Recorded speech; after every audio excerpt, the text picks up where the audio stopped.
Third Sunday of Advent, Gospel reading. A man came, sent by God. His name was John. He came as a witness to speak for the light, so that everyone might believe through him. He was not the light, only a witness to speak for the light. This is how John appeared as a witness. When the Jews sent priests and Levites from Jerusalem to ask him, "Who are you?"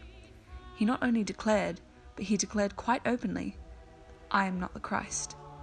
"Well then," they asked, "are you Elijah?" "I am not," he said. "Are you the prophet?" He answered, "No." So they said to him, "Who are you?" "We must take back an answer to those who sent us. What have you to say about yourself?" So John said, "I am, as Isaiah prophesied, a voice that cries in the wilderness, 'Make a straight way for the Lord.'" Now these men had been sent by the Pharisees, and they put this further question to him: "Why are you baptizing if you are not the Christ, and not Elijah, and not the prophet?" John replied, "I baptize with water, but there stands among you, unknown to you, the one who is coming after me, and I am not fit to undo his sandal strap." This happened at Bethany, on the far side of the Jordan, where John was baptizing.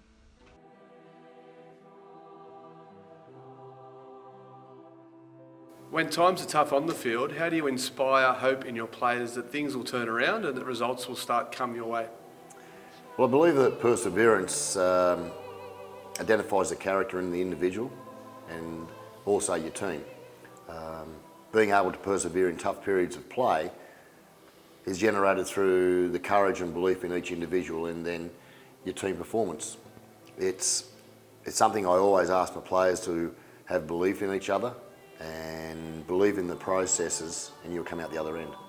How about off the field? In what ways is building hope and belief in your players, especially in their personal lives, important to the culture that you're trying to build at the Raiders? You build your vision through your standards and your values.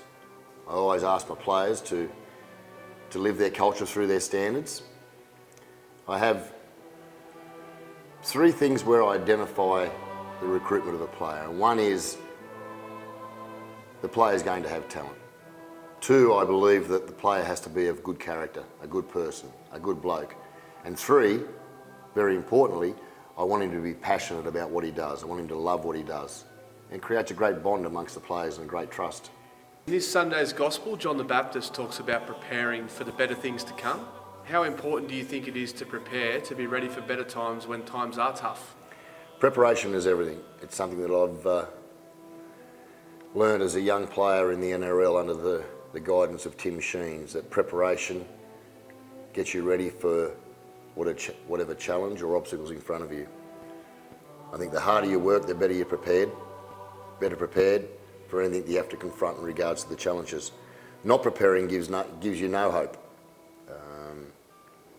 You work hard together with your mates, making challenging times a little easier though. In the Gospel reading, John the Baptist prepares to hand over responsibility to Jesus. Given your role as a coach, it means that you have to prepare others to take to the field. How do you deal with handing over responsibility for performance to your players, and what are some of the challenges and the rewards of having to step back? You have to have trust in the team or the individual that you want to hand over the responsibility to. Sia Soliola is a wonderful example in this situation. I'm always confident when handing Sia responsibility, as he cares and respects his work. Having a player know that you believe in them gives great confidence in their performance. This makes it more rewarding. In your own life, both on and off the field, what's challenged your ability to find hope, and what has helped you to overcome this? Lack of trust and faith in people around you is always challenging. The one thing that we have here at the Raiders is trust, care and respect for each other. And I value it because it really gives you a greater sense of ownership, a greater sense of belonging with the staff here at the club. We all work to the same standards and values. We all care about the Canberra Raiders, the jumper of the club. It's important for us all to have some type of legacy for the day we leave.